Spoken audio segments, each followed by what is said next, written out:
Good morning Telangana. నేను సంగప్ప. పత్రికలో వచ్చిన ముఖ్యమైన వార్తలు చూసినట్టయితే నిన్న సీఎం కేసీఆర్ ఎర్రవెల్లి మెదక్ జిల్లా ఎర్రవెల్లి గ్రామంలో గ్రామజ్యోతి కార్యక్రమాన్ని స్టార్ట్ చేశారు. ఆ ఊరికి సంబంధించి పల్లెల స్వరూపం మార్చేందుకే ఈ గ్రామజ్యోతి పెట్టాను, ఖచ్చితంగా అన్ని ఊర్లలో కూడా అన్ని పల్లెల స్వరూపాలు మారాలని చెప్పి కేసీఆర్ చెప్పారు. దానికి సంబంధించిన వార్త ప్రధానంగా తీసుకున్న 2 రోజులు సీఎం కేసీఆర్ ఆ ఊరిలోనే ఆ ఊరి చెత్త నుంచి మొదలుకుంటే ఊరు అభివృద్ధి దాకా పూర్తిగా తాను స్వయంగా నిలబడి చేస్తానని చెప్పారు. అది ప్రధానంగా ఉంది. ఇంకో వారు చూసినట్టయితే నిన్న హైదరాబాద్ జూబ్లీ హిల్స్లో దోపిడీ దొంగల కలకలం వాళ్ళు కాల్పులు జరిపారు. దానికి సంబంధించి పోలీసులు వెంటనే పట్టుకున్నారు. దానికి సంబంధించిన వార్త కూడా ప్రధానంగా ఉంది. దొంగల కాల్పుల్లో ఒక మెట్రో కార్మికుడు గాయపడ్డాడు. ఈ అంశాలన్నింటిపై చర్చించేందుకు స్టూడియోలో టీఆర్ఎస్ నుంచి ఎమ్మెల్యే శ్రీనివాస్ గౌడ్ గారు, తర్వాత బీజేపీ నుంచి కృష్ణసాగర్ గారు, టీడీపీ నుంచి వివేక్ గౌడ్ గారు ఎమ్మెల్యే మనతో ఉన్నారు. ముందు శ్రీనివాస్ గౌడ్ గారు, గ్రామ స్వరాజ్యం గ్రామ అభివృద్ధి జరగాలని మళ్ళీ గ్రామజ్యోతిని తీసుకొచ్చింది గవర్నమెంట్. అయితే సీఎం కేసీఆర్ కొన్ని గ్రామాలు తీసుకుంటున్నారు ప్రత్యేకంగా. సో మిగతా వాళ్ళు కూడా అదే ఆ స్థాయిలో మా గ్రామాలకు అభివృద్ధి చెందుతాయని ఆశతో ఉన్నారు. ఎట్లా ఉంటుంది గ్రామ జ్యోతి, ఏ విధంగా ముందుకు పోతుంది? గ్రామజ్యోతి రాష్ట్ర స్వరూపాన్ని ఎట్లా మార్చిపోతుంది?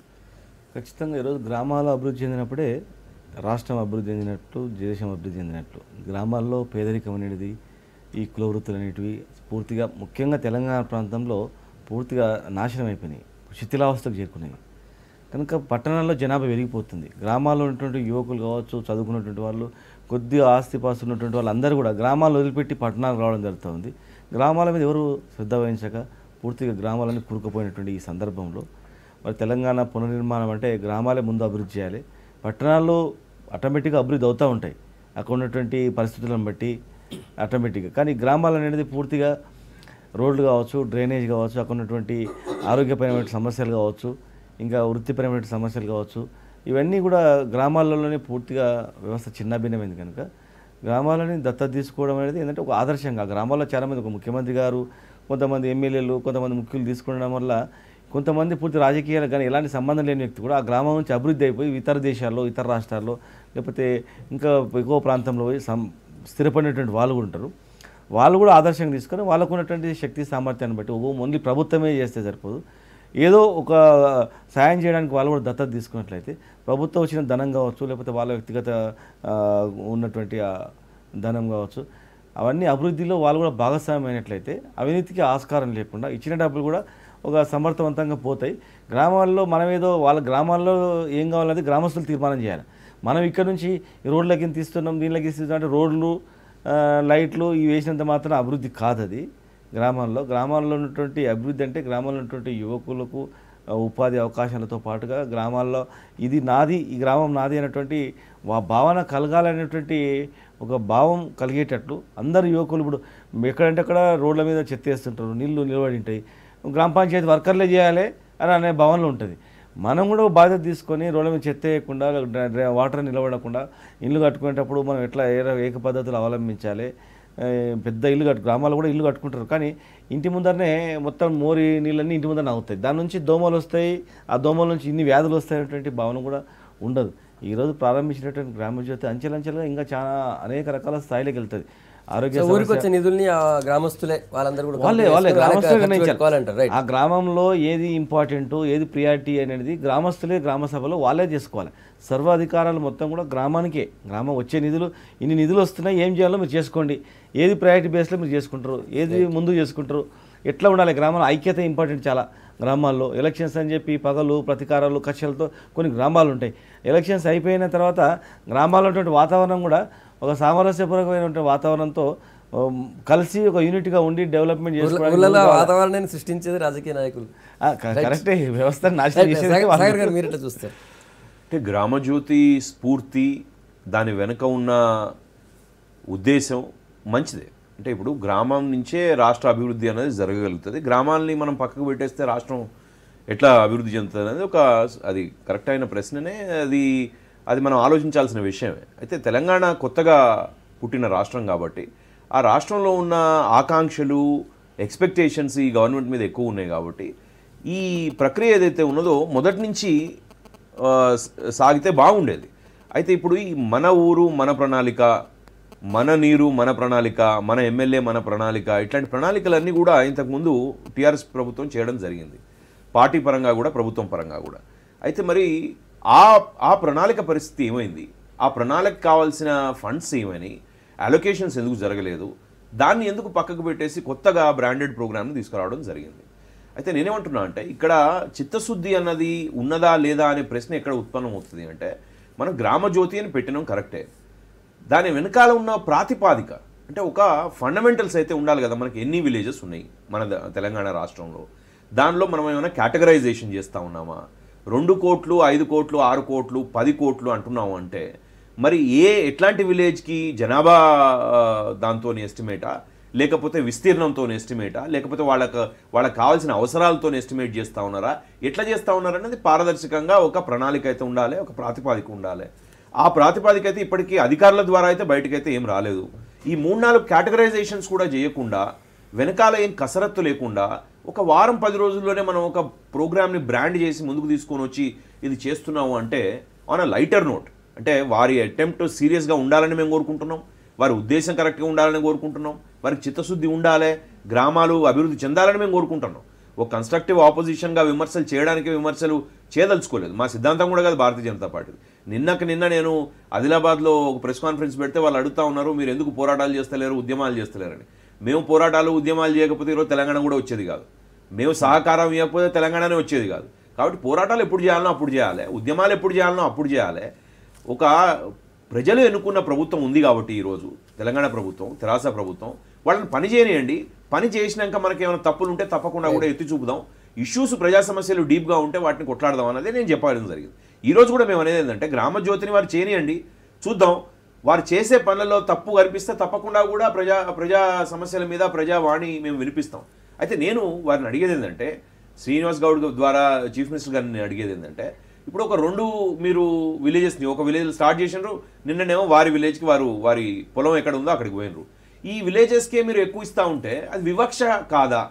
ఇప్పుడు ఒక చీఫ్ మినిస్టర్ విలేజ్, ఆయనకి పొలం ఉన్నది కాబట్టి అదే విలేజ్ మీద ఫోకస్ పెట్టి నేను దీన్ని బంగారు గ్రామం చేస్తా అనడం సరే, దత్తా తీసుకోవడం తప్పులేదు, కానీ మిగతా విలేజ్ల పరిస్థితి ఏంది అంటే వివక్ష కనపడకుండా చేయాల్సిన బాధ్యత కేసీఆర్ గారి మీద లేదా అన్నది సూటిగా భారతీయ జనతా పార్టీ మిగతా గ్రామాలను కూడా పట్టించుకుంటారా వదిలేస్తారా అనేది మీ ప్రశ్న. పట్టించుకోవడమే కాదు, ఒక నిమిషం ఇప్పుడు సంగప్ప గారు, నేను అనేది ఒక ప్రాతిపాదిక. పట్టించుకోవడం అంటే ఇప్పుడు యాడ్ హాక్గా నాకు ఇష్టం వచ్చిన గ్రామాలను నేను తీసుకొని నేను వాటికి ఇంత ఇస్తా అన్నది కాదు కదా. ఇక్కడ రాజరికం కాదు కదా, ఇక్కడ ఒక ప్రభుత్వం నడుస్తా ఉన్నది, దానికి ఒక ప్లాన్ ఉండాలి కదా. నేను అనేది ఏంటంటే పారదర్శకంగా ఏ విలేజ్కి ఎంత వస్తున్నది అన్నది, ఏ ప్రాతిపాదికన వస్తున్నది అన్నది అందరికీ తెలవాల్సిన అవసరం ఉన్నది. ఎమ్మెల్యేలకు తెలవాల్సిన అవసరం ఉన్నది, ప్రజలకు తెలవాల్సిన అవసరం ఉన్నది, చైర్మన్లు వైస్ చైర్మన్లకు తెలవాల్సిన అవసరం ఉన్నది, గ్రామ సభలకు తెలవాల్సిన అవసరం ఉన్నది. ఇవన్నీ ఒక ట్రాన్స్పరెంట్ ప్రాతిపాదిక పెట్టండి అని పారదర్శకత ఉండాలి అంటారు.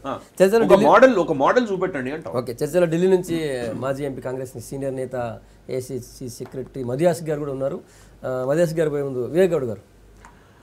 ఒకటి గ్రామజ్యోతి అనేది మంచి కార్యక్రమం అనేది సందేహం లేదు దాంట్లో కూడా. కాకపోతే గతంలో కూడా అంటే మంచి కార్యక్రమాలు సరే వేరియస్ గవర్నమెంట్లో వేరియస్ పేర్లతోనే ఇప్పుడు తెలుగుదేశం హయాంలో జన్మభూమి అని, కాంగ్రెస్లో మన రచ్చబండ కార్యక్రమం అని, ప్రజాపదం అని రకరకాల కార్యక్రమాలు తీసుకొని ప్రజలకు వెళ్ళి ప్రజల్లో నుంచి మనలు పొందినటువంటి కార్యక్రమాలు చాలా ఉన్నాయి. అంటే ఒకటి ఏది ఏమైనా సరే ఈరోజు గ్రామాలకి సర్వాధికారం ఏదైతే రాజ్యాంగంలో 72-73 అమెండ్మెంట్స్ ఏవైతున్నాయో దాంట్లో 29 అధికారాలు మనకి ఎప్పుడైతే మనం ఇవ్వగలుగుతామో అంటే సంపూర్ణమైన అధికారులు గ్రామ పంచాయతీలకు ఇస్తేనే గ్రామ పంచాయతీలు మనకి అభివృద్ధి చెందడానికి, గ్రామాల అభివృద్ధి చెందడానికి అవకాశం ఉంటుంది. మనం కేరళని మోడల్గా తీసుకున్నాం. దాని తెలంగాణ రాష్ట్రం వచ్చిన తర్వాత కేరళలో పవర్ఫుల్ ఉన్నాయి గ్రామ పంచాయతీలు. కేరళ మోడల్గా మనం ఇంప్లిమెంట్ చేయాలనుకుంటా ఉన్నామని ఒక గతంలో వచ్చింది. కానీ బట్ కేరళలో అక్కడ అన్ని అధికారాలు ఉన్నాయి. అక్కడ సర్పంచ్ చాలా పవర్ఫుల్, అక్కడ స్థానిక సంస్థలు చాలా పవర్ఫుల్ స్థానిక సంస్థలు అక్కడ. కానీ ఇక్కడ మనం ఇలా నిర్ణయాలు తీసుకోకుండా మళ్ళీ అంటే పాత పద్ధతులనే పోతున్నట్టు చాలా స్పష్టంగా కనపడతాం అన్నది. ఇంకో విషయం వచ్చేసరికి ఇప్పుడు ప్రభుత్వంలో చిత్తశుద్ధి అంటే ఏ ఒక్క స్కీమ్ తీసుకున్నప్పుడు మన ఊరు మన ప్రణాళిక చాలా ప్రతిష్టాత్మకంగా తీసుకొని దాన్ని ఎంతోమంది ఇన్వాల్వ్ చేసి ఎక్సర్సైజ్ చేసి మనకి ఏమైతే అవసరం అన్ని గుర్తించినాం ఆల్రెడీ కూడా, అందరూ ఏకం చేయాలని ప్రయత్నం చేసినప్పుడు కూడా అంటే దీన్ని కోరిలేట్ చేసుకుంటూ ముందుకు కూడా మన గతంలో 2 కోట్లు 6 కోట్లు డబ్బులు ఇస్తామని చెప్పడం అంటే ఒకటి దీంట్లో కొన్ని జీతాలు ఇవ్వలేని పరిస్థితి గ్రామ పంచాయతీలు చాలా ఉన్నాయి. ఇప్పుడు సాగర్ గారు చాలా స్పష్టంగా చెప్పారు ఏ ప్రాతిపదికన పోతాం మనం. సరే మనం ఈ ప్రాతిపదిక బీద గ్రామ పంచాయతీలు వాటి గ్రామ పంచాయతీలు ప్రోత్సహించడానికి ఏమైనా ప్రయత్నాలు చేస్తాం, అక్కడికి ఏదైనా ఇన్కమ్ పెరగడానికి ఏమైనా చేస్తున్నాం, ఆ రకంగామైనటువంటి ప్రయత్నాలు చేస్తే తప్ప గ్రామ స్వరాజ్యంగా గ్రామాలు అభివృద్ధి అవకాశం ఉంటుంది అంతే తప్ప. ఇది మనము ఇంకోటి చాలా చిత్తశుద్ధి గురించి మనం మాట్లాడుకున్నప్పుడు ప్రభుత్వము ఫస్ట్ నుంచి తీసుకునే స్కీమ్స్ అని కూడా ఇప్పుడు ఉదాహరణకి నేను హైదరాబాద్ ఒక ఎగ్జాంపుల్ తీసుకుంటాను, ఒకటే ఎగ్జాంపుల్ తీసుకుంటాను. ఇప్పుడు మనం మేలో స్వచ్ఛ హైదరాబాద్ అనే ప్రోగ్రామ్ ప్రతిష్టాత్మకంగా చేపెట్టారు. ముఖ్యమంత్రి గారు, గవర్నర్ గారు, డీజీపీ గారు, సిపి గారు, మన ఐఏఎస్ ఐపీఎస్ అధికారులు ప్రజాప్రతినిధులు అందరూ కూడా 450 యూనిట్ డివైడ్ చేసి మేము ప్రతి నెల ఒకసారి వస్తాం, మీకు ఏ సమస్యలు పరిష్కరిస్తామని చెప్పారు. అన్ని గ్రామాలు తిరిగారు. అధికారులు ఎవరు జాగాలు ఉన్నారు, స్థానికంగా ఉన్నటువంటి ప్రయాణం మేము అక్కడ జవాబు చెప్పాల్సి వస్తుంది. మే 1 నెల వచ్చారు, జూన్ జూలై ఆగస్టు ఇప్పటివరకు కూడా గ్రౌండ్ కాలేదు వర్క్స్ కూడా. సరే రాకున్నా సరే మేము ప్రతి నెల ఒక రోజు మీకు స్పష్టంగా పెడతామని చెప్పి మళ్ళీ ప్రభుత్వం అంటే ఇప్పుడు గవర్నర్ గారు, ముఖ్యమంత్రి గారు స్థాయి వ్యక్తులు ఎప్పుడైతే యూనిట్లకు వచ్చినప్పుడు ప్రజల్లో ఒక ఆశ పెరుగుతుంది, ప్రజల్లో మాకు పని అయితే నమ్మకం పెరుగుతుంది. ఆ నమ్మకాన్ని, విశ్వాసాన్ని ప్రభుత్వం కోల్పోతుందని చెప్పేసి నేను స్పష్టంగా చెప్పగలుగుతాను. ఈరోజు ఇదే గ్రామాల్లో జరిగితే మాత్రం ప్రజలు విశ్వాసం కోల్పోయి చిత్తశుద్ధిలో అనుమానం వచ్చేస్తుంది. కాబట్టి ఏదైనా కమిట్మెంట్ ప్రోగ్రామ్ తీసుకున్నప్పుడు, స్కీమ్ తీసుకున్నప్పుడు దాని కంటిన్యూటీ అది ఇన్ని రోజులు మనం సక్సెస్ఫుల్గా చేసుకుంటూ పోతాము. అది అంటే ఆరంభ శూరత్వం ఉంటుంది. దీన్ని స్టార్టింగ్ ఏదో ఆర్భాటంగా 15 months సంగప్ప గారు 15 months లో గవర్నమెంట్ చెప్పిన ప్రోగ్రామ్ తీసుకుందాం. నేను హైదరాబాద్ నేను ఎమ్మెల్యే కాబట్టి నా దగ్గర నేను చెప్తా ఉన్నాను. గ్రామాల్లో ఇంకా వర్స్ట్ సిచ్యువేషన్స్ ఇంకా. కాబట్టి ఇవన్నింటినీ కూడా ప్రభుత్వం ప్లానింగ్ ప్రకారం పోవాల్సిన అవసరం ఉన్నది, హోంవర్క్ చేయాల్సిన అవసరం ఉన్నది. దాన్ని ఏ రకంగా అల్టిమేట్ గోల్ రిజల్ట్ అవుతుందో ప్లానింగ్ ఏముందో శ్రీనివాస్ గౌడ్ గారు చెప్తారు. మధ్యాస్ గారు మీరెట్లా చూస్తారు గ్రామ జ్యోతి కార్యక్రమం? నిజంగానే గ్రామ స్వరూపాన్ని తద్వారా రాష్ట్ర స్వరూపాన్ని ఇది ఎంతవరకు మార్చగలుగుతుంది గ్రామ జ్యోతి?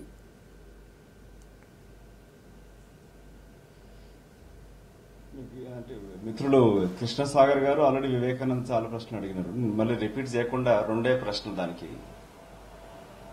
టీఆర్ఎస్ ప్రభుత్వం రాగానే మన ఊరు మన ప్రణాళికతోటి ఊరికి ఏం కావాల్సిన అవసరాల కొరకు రోడ్లు, నీళ్లు కానీ ఇంకా వేరే అన్ని అవసరాలకు ఇండ్లు కాడికెళ్ళి ఏం అవసరాలు అని చెప్పి దాంతో ప్రణాళిక తయారు చేసి పంపించే ప్రతి గ్రామ పంచాయతీకి వెళ్ళి రిజర్వేషన్ చేసి పంపించినాడు.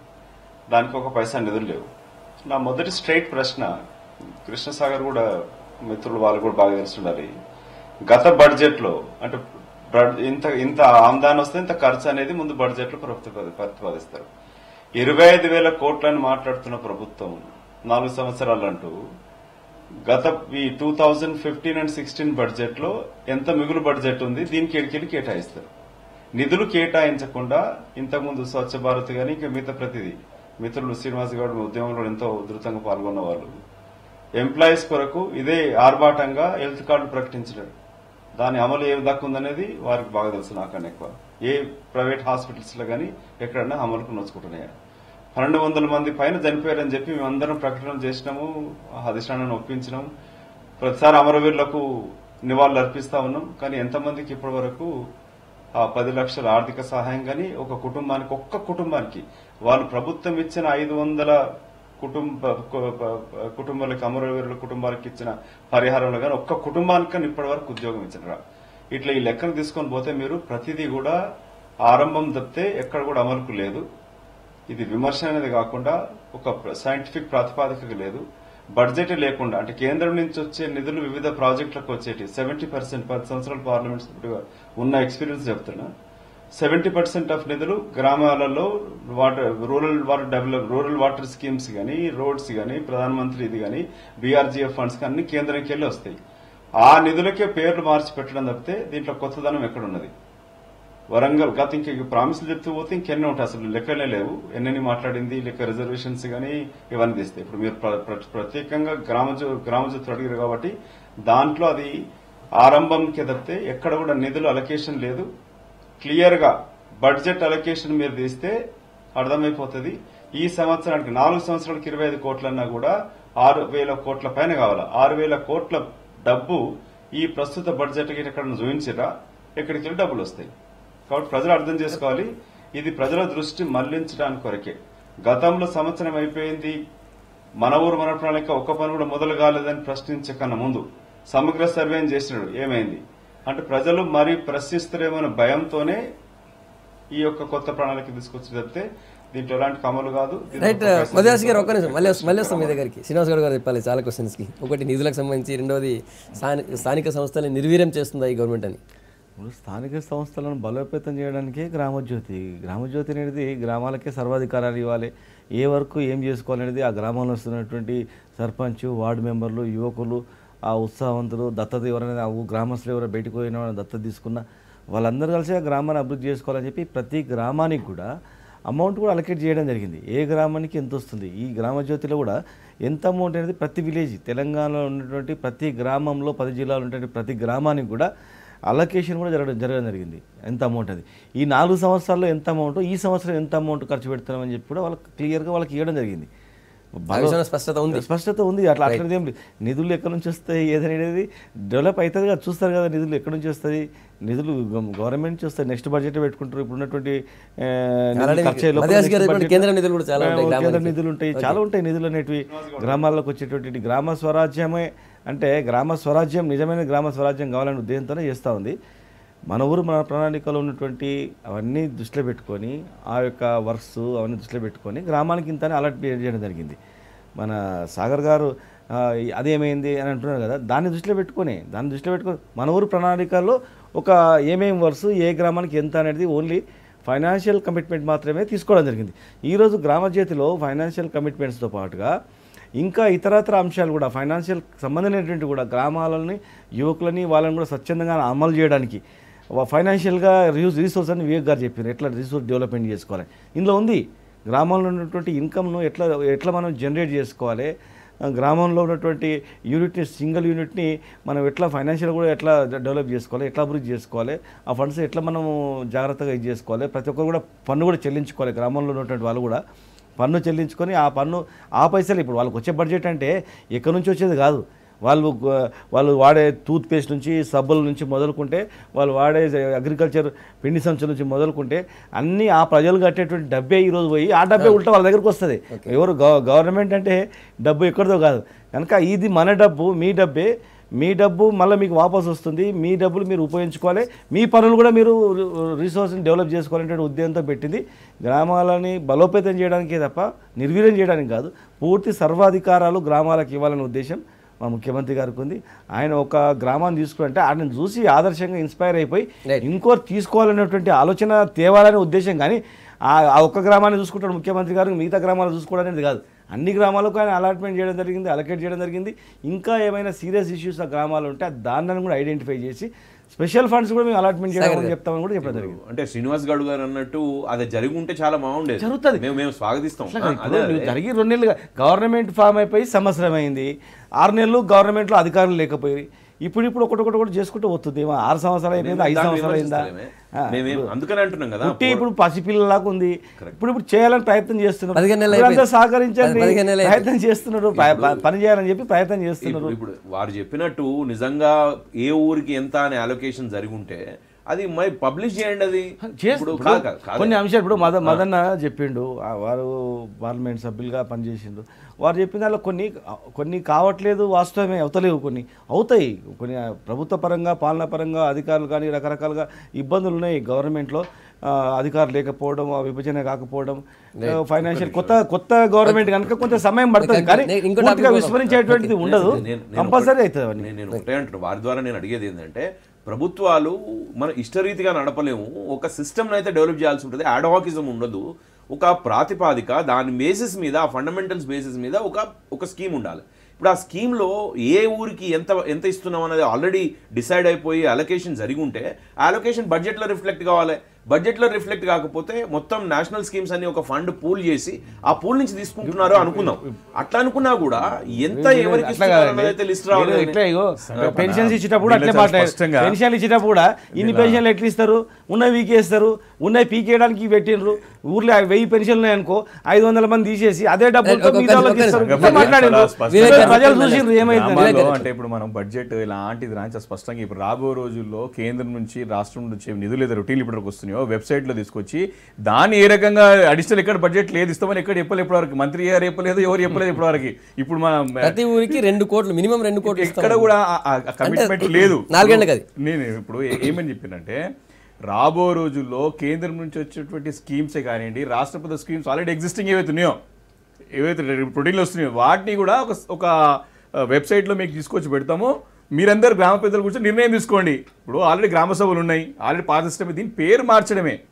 నిజంగా కూడా మనకి చిత్తశుద్ధి ఉంటే మీరు అధికారాన్ని ఇప్పుడు ఉదాహరణకు ఉష్కరే ఉన్నాయి కొన్ని గ్రామాల్లో, అది మన గ్రామ పంచాయతీలకు ఇవ్వాలి అవసరం ఉంటే అది అట్లాంటిది ఇవ్వండి. ఇప్పుడు నేను రిసోర్సెస్ డెవలప్మెంట్ చేసుకుంటే ఇన్కమ్ పెరగాలంటే కూడా ఇప్పుడు అది ఫారెస్ట్ ఉన్నాయి, ఫారెస్ట్ సంబంధించి ఏమైనా ఆప్షన్ ఏమంటే గ్రామ పంచాయతీకి ఏమైనా ఇవ్వండి. ఆ కన్సర్న్ గ్రామ పంచాయతీ అట్లాంటిది ఏమన్నా అంటే అదే 72, 73 అమెండ్మెంట్స్లో 29 అధికారులు ఎప్పుడైతే గ్రామ పంచాయతీ హీరో ఎన్ని స్కీములు పెట్టినా ఏ ప్రభుత్వం పెట్టినా గ్రామ స్వరాజ్యం గ్రామ జ్యోతి అనేది వెలగదే, ఇలాంటి సందేహం లేదు. అంటే దీని చిత్తశుద్ధి కూడా ఒకటి డౌట్ ఏంటంటే చిత్తశుద్ధి గురించి ఏమంటున్నాం అంటే ఇదే ఏదో స్టార్ట్ చేసిరు సరే మంచిదే, ఇదైనా కొనసాగిస్తారా లేదా అని ప్రశ్న ప్రజలు ఉత్పన్నం అవుతా ఉన్నది. దానికి సమాధానం చెప్పాల్సిన అవసరం లేదు. ఎందుకంటే వేరే స్కీమ్స్ అన్ని కూడా అయిపోయినాయి కదా. అయిపోయినాయి అంటే ఇప్పుడు మనకి ఇది హరితహారం, తెలంగాణకి హరితహారం తీసుకున్నాం, చాలా బ్రహ్మాండంగా స్టార్ట్ చేసారు. బట్ వర్షాలు లేవు కదా. వర్షాలు లేదు, సరే అదే అనుకుందాం. మిషన్ కాకతీయ తీసుకున్నాం, దాని కింద ఈత చెట్లు మనం బండ్లు చేస్తామని చెప్పినాం. ఎక్కడ బిల్స్ లేవు వాళ్ళకి, ఇప్పుడు కాంట్రాక్టర్ చక్కర్లు కొడతా ఉన్నారు. పని చేయరా బాబు అంటే మాకు ఉండే వరకు రాలని చెప్తారు. వర్షంతో అంటే వర్షం నీళ్ళు లేకున్నా సరే పని చేసేటి కొన్ని ఉన్నాయి. కాబట్టి ఇప్పుడు మిషన్ కాకతీయ ఎంతో ప్రతిష్టాత్మకంగా అసలు చెరువులే లేనట్టు ప్రచారం జరిగింది. మనకి కొత్త చెరువులు తవ్వుతున్నాం, చెరువులను అసలు పట్టించుకోలేదు కదా పాలకులు అనుకున్నాం. ఏమైంది ఇప్పుడు మనకి 2-3 నెలలు అవుతుంది కదా.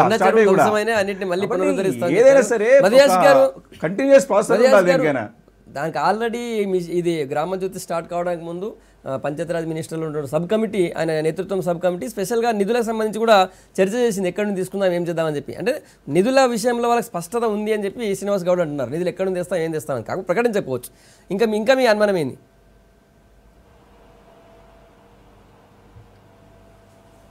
సంగప్ప గారు నన్ను అడుగుతారా? మిమ్మల్ని సంగప్ప గారు మిత్రుడు శ్రీనివాస్ గౌడ్ గారు ప్రభుత్వంలో అధికారిగా కూడా ఉండే కమిషనర్గా వచ్చేస్తే నిధులు ఉన్నాయి అని అంటున్నారు. సింపుల్ ప్రశ్న, కాంగ్రెస్ అధికారానికి వచ్చినాక రూరల్ డెవలప్మెంట్ స్కీమ్లో ప్రతి ఊరు ముందర గోడతో కట్టి రాసి పెట్టారు ఆ ఊరికి ఎన్ని నిధులు వస్తున్నాయి ఏంటనే తెలియడానికి కోరుకుంటారు. వారు ఎక్కడన్నా కూడా ప్రభుత్వం నుంచి నిధులు అలొకేట్ చేయకుండా ఖర్చు పెట్టడానికి ఎక్కడన్నా ఉంటుందా? ఎవరన్నా ఇంట్లో నీకు ఆదాయం లేకుండా జేబులోకి వెళ్ళి ఖర్చు పెట్టగలుగుతారా? అపోజిషన్ క్రెడిట్ కార్డుని ఖర్చు పెట్టాలి. ప్రభుత్వం దగ్గర వారు అన్నట్టుగా 25,000 కోట్లు 4 సంవత్సరాల కనంటే సంవత్సరంన్నర ఇప్పటికి అయిపోయింది. అంటే 7,000 కోట్ల దాకా ప్రతి సంవత్సరానికి ఇస్తామని చెప్తా ఉన్నారు. వాళ్ళు ఎక్కడ కూడా కేసీఆర్ గారు కేంద్రం నుంచి వచ్చే నిధులను ఖర్చు పెట్టట్లేదు. నేను ఇస్తున్నట్టు ఇది జేబులోకి ఇస్తున్నట్టు గారు. ఇది ప్రజాస్వామ్య ప్రభుత్వం, డెమోక్రటికల్ ఎలక్టెడ్ ప్రభుత్వం. There is a assembly and parliament ఉంటాయి, దానికి జవాబుదారీ ఉండాలి. బడ్జెట్ అలొకేషన్ లేకుండా ఎక్కడన్నా ఖర్చు పెట్టగలుగుతారా? ఎక్కడికి వెళ్ళి వస్తున్నాయి? ఈ ప్రస్తుత ఆర్థిక సంవత్సరంలో 7,000 కోట్లు ఎక్కడన్నా చూపించినరా? హరితారం గురించి మాట్లాడుతారు. అడవులలో ఏ చెరువులు నీళ్లు ఉన్నాయని చెప్పని పెరుగుతా ఉన్నాయి. దానికి మీకు ఇంకా V6 పైన చెప్తా ఉన్నాను. హరితారంలో ఎంత అవినీతి జరిగిందనేది అన్ని తీసి పెడతాను, చూపిస్తాను తర్వాత. ఇప్పుడు దాని గురించి డిస్కషన్ అందని అనుకోవట్లేదు. ఏ విధంగా మాట్లాడి చేసినాడు, దానికి నీళ్ళ అలొకేషన్ కొరకు డబ్బులు అని చెప్పినాడు, కోట్ల మొక్కలు తెచ్చినామని చెప్పినాడు. దాంట్లో ఏమైందనేది తర్వాత మీకు తెలుస్తుంది. నేను చెప్పేది దీంట్లో గ్రామ జ్యోతి దాంట్లో ఆరంభం అవన్నీ ప్రకటనలు పక్కన పెడితే పైసా అలొకేషన్ లేదు దానికి. విత్ ఎక్స్పీరియన్స్ చెప్తున్నాను పార్లమెంట్ సభ్యుడిగా, ప్రతి సంవత్సరానికి గ్రామాల నుంచి ప్రపోజల్ పంపిస్తే నిధులు రావు. కేంద్ర ప్రభుత్వానికి శ్రీనివాస్ గౌడ్ గారు చెప్పాలి, ఈ రోజు రూరల్ డెవలప్మెంట్ లో గానీ గ్రామాలలో గానీ నిధులు అత్యధికంగా ఎక్కడికి వెళ్ళి వస్తాయి? కేంద్రం నుంచి వస్తాయా? ఎక్కడికి వెళ్ళి వస్తాయి? కరువు ప్రకటిస్తే కేంద్ర ప్రభుత్వ సహాయం అందుతుంది. ఇప్పటిదాకా ఇక్కడ ప్రకటన లేదు. నీళ్లు లేవని వారే ఒప్పుకుంటున్నారు, వర్షాలు లేవంటున్నారు. వాళ్ళు ఎందుకు కరువు ప్రకటించట్లే? రాచకొండ ప్రకటన ఏమైపోయింది? ఫార్మసీ సిటీ అని చెప్పినారు. ఇవన్నీ కూడా ప్రజలను మభ్య పెట్టడానికే. అమలుకు నోచుగానటువంటి హామీలు ఇచ్చిన టీఆర్ఎస్ ప్రభుత్వం ప్రజల దృష్టి మళ్ళీ 4 నెలల లోపల దేతామని చెప్పి బడ్జెట్ మీద అందరు డౌట్స్ ఉన్నాయి. బడ్జెట్ నిజంగానే నిధులు సమకూర్చుకుంటారా? ధైర్యం మీకుందా గవర్నమెంట్? అడిగేది రైట్, 1 మినిట్ సార్. మధేష్ గారు 1 మినిట్. మధేష్ గారు 1 మినిట్ మళ్ళీ వస్తుంది. బడ్జెట్ ఎక్కడ పని చేసి చూపిస్తాను కదా. బడ్జెట్ కేంద్రం ఇచ్చే నిధులు కూడా కేంద్రం ఎక్కడి నుంచి వస్తాయి నిధులు? రాష్ట్రాల నుంచి మనం కట్టే పన్నే గవర్నమెంట్, కేంద్రం బడ్జెట్ ఉంటుంది. మన వాటం మనకు కంపల్సరీ ఇవ్వాల్సిందే. కేంద్రం స్పెషల్గా కేంద్రం కూడా ఎక్కడి నుంచి ఇస్తుంది, జలకించేది ఏం లేదు. కేంద్రం కూడా మన వాటా మనకు ఇస్తుంది కనుక అవన్నీ అంటే నిధుల సమస్య ఏం లేదు.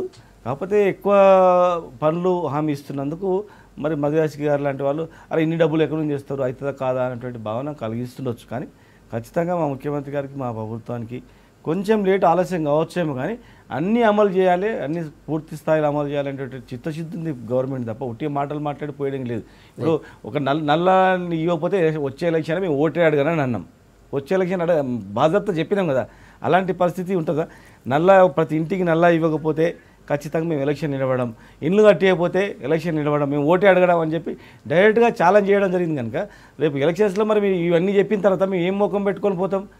అలాంటి చేయే ఉద్దేశం మాకు లేకపోతే పూర్తిగా ఏ రాజకీయ పార్టీకైనా పూర్తి ఓటు అనేది చాలా ఇంపార్టెంట్, అధికారం రావడం అనేది చాలా ఇంపార్టెంట్ రాజకీయ పార్టీలకు. అంటే వాళ్ళంతకు వాళ్ళే భూస్థాపితం చేసుకుంటున్న పరిస్థితి 100% ఉంది. హాస్పిటల్ కి 100 కోట్లు, గాంధీ హాస్పిటల్ కి 100 కోట్లు అన్నారు, ఒక పైసా ఇచ్చిరా? ప్రతి మండల కేంద్రంలో ప్రభుత్వ ఆసుపత్రి 100 పడకలతోటి ఉన్న పడకలు వీకేస్తున్నారు. చేస్తారు. ఇవాళ చీప్ లిక్కర్ అని తీసుకొచ్చి ఎవరు కొట్టుకోవడానికి చేస్తాం? ఏ బడుగు బలైన వర్గాలు పట్టుకోవడానికి తాగుడు తగ్గిస్తారా, ఇంకా తాగుడు ఎక్కువ చేస్తారా?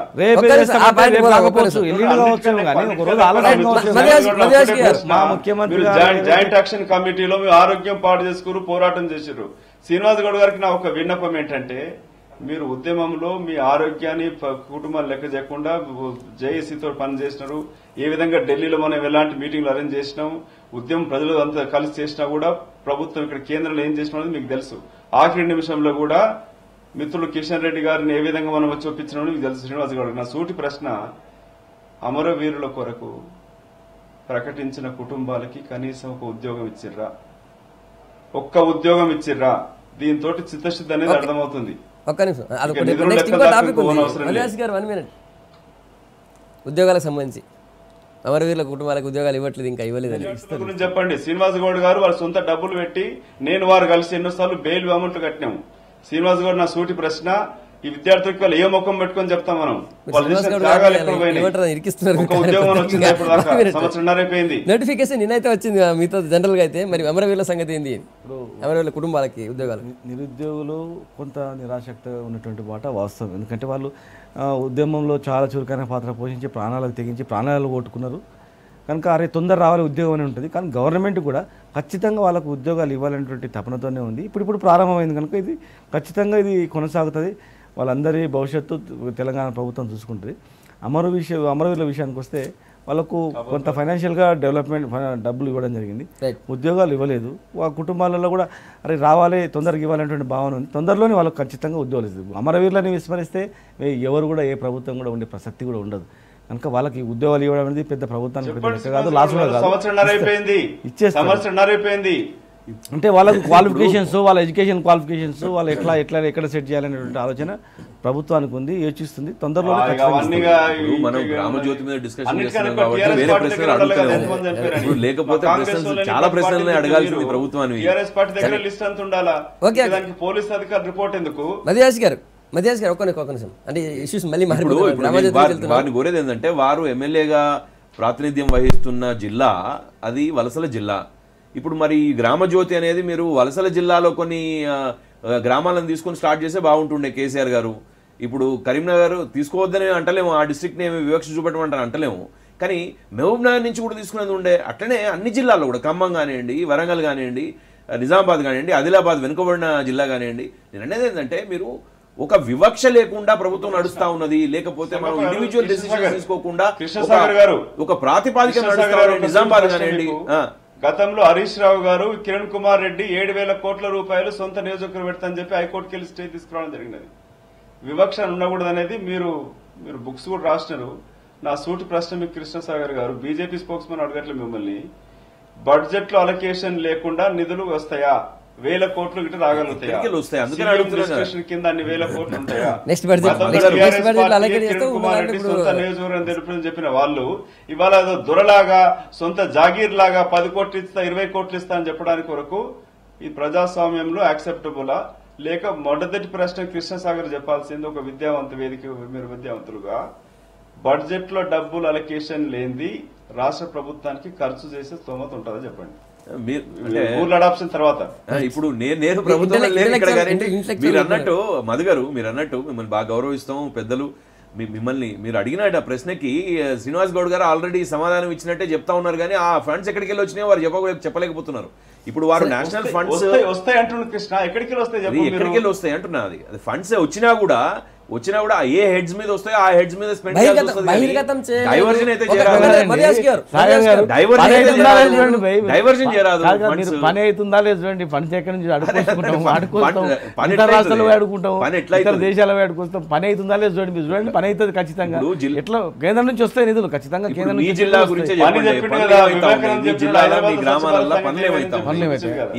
ప్రతి ఊర్లో చెరువు, ప్రతి ఊర్లో సగం మందికి పెన్షన్లు ఇస్తున్నాం, ప్రతి ఊర్లో పూర్తి స్థాయిలో అందరికీ వెల్ఫేర్ స్కీమ్స్ కూడా ప్రాజెక్టులు అంటే ఇప్పుడు ప్రతి ఊర్లో చెరువులో పొడుగు తీత వర్క్ కదా, ప్రతి ఊర్లో మాక్సిమం. దీంట్లో ఒకటే అండి గ్రామజ్యోతి అనేది నేనేమంటా సంగప్ప గారు ఫండ్స్ గురించి సరే అది చాలా స్పష్టంగా సంఘం 4 మీటింగ్లు పెట్టింది మీద వాళ్ళు ఫండ్స్ బయట పెట్టలేదు, కానీ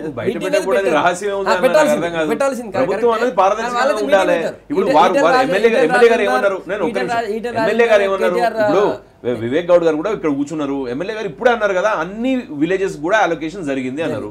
మరి అలొకేషన్ జరిగినప్పుడు ఆ లిస్టు బయట పెట్టుండి అప్పుడేగా అందరూ తెలుస్తుంది కదా, ఎమ్మెల్యే గారు తెలియాలి కదా.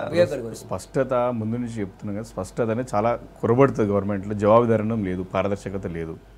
నేను ఒక్కటే స్కీమ్ గురించి ఎందుకు దీనికి అనుమానాలు వస్తా ఉన్నాయి అంటే, గతంలో అయితే గవర్నమెంట్ టేక్ చేసిన స్కీమ్స్ అన్నీ కూడా నత్తనడక నడుస్తున్నాయి కాబట్టి దీని మీద అనుమానాలు వ్యక్తం అవుతా ఉన్నాయి. అంటే మీకు బడ్జెట్ అనేది ఎట్లా అయినా మనకి స్టేట్ గవర్నమెంట్ నుంచి సెంట్రల్ గవర్నమెంట్ రావాలి, వాళ్ళే చెప్తున్నారు మేము స్టేట్ గవర్నమెంట్ నుంచి సెంట్రల్ గవర్నమెంట్ నుంచి వచ్చేటి వెబ్సైట్లో రాబోయే 4 సంవత్సరాల వెబ్సైట్లో పెడతాము, దాని ప్రకారం మీరు నడుచుకోవాలని చెప్తే అదే చెప్తా ఉన్నారు. దాన్ని వేరే నేనేమంటున్నా అంటే సరే అది వేరే సంగతి, దీని కంటిన్యూషన్ అయినా చేస్తారా లేదా అని డౌట్ ఉన్నది ప్రజల్లో. ఇప్పుడు మేము అసలు దానికి అడుగుతున్నాం మేము. తర్వాత బడ్జెట్ ఇప్పుడు మదన్ అడిగేది చాలా టెక్నికల్ పాయింట్, అసలు అది అవసరం లేదు, ఏ నుంచి అని చేస్తాం అడుక్కొస్తాం.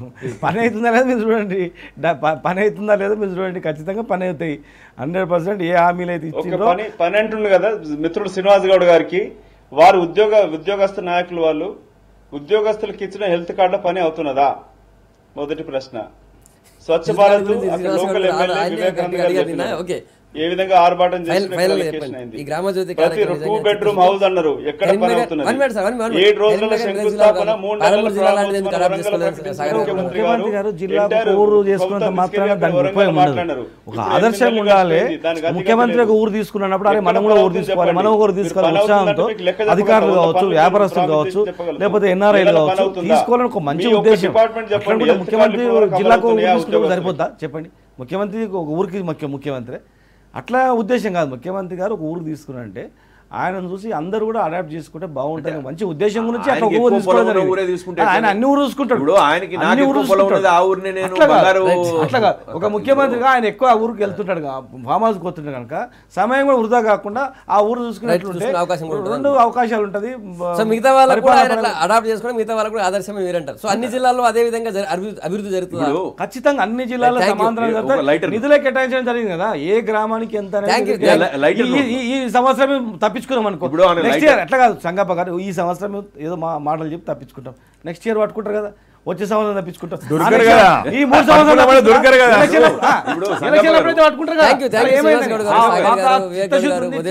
ధైర్యం ఉంది. రేపు మార్నింగ్ మళ్ళీ ఇదే టైం కలుద్దాం. Stay tune.